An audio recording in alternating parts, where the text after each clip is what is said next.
অনেক তো খেয়েছো ফিঙ্গার, তো এবার খেয়ে দেখো এগ ফিঙ্গার। তো তার জন্য এখানে আমি ফার্স্টেই 4টে ডিম নিয়ে নিয়েছি। এরপর দিয়ে দেবো এর মধ্যে নুন, জিরের গুঁড়ো, লঙ্কার গুঁড়ো, একটু অরিগানো দিয়ে দিলাম, একটু ধনেপাতা কুচি, লঙ্কা কুচি দিয়ে ভালো করে এটাকে মিশিয়ে নিলাম। এরপর বাটির মধ্যে নিয়ে নিলাম একটু তেল, তেলটাকে ভালো করে মাখিয়ে নিয়ে ডিমের মিশ্রণটাকে এখন দিয়ে দিলাম। এবার ফয়েল পেপার দিয়ে ঢেকে একটু ছুরির সাহায্যে আমি এটা ফুটো ফুটো করে দিচ্ছি।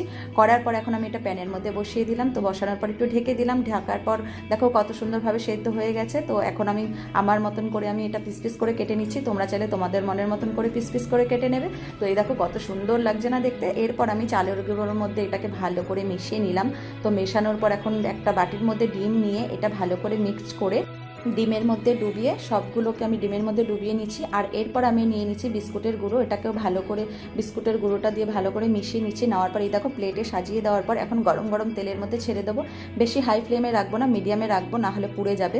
আর এই দেখো কত সুন্দর করে দেখছে ও লাল লাল করে ভাজা হয়ে গেছে। তো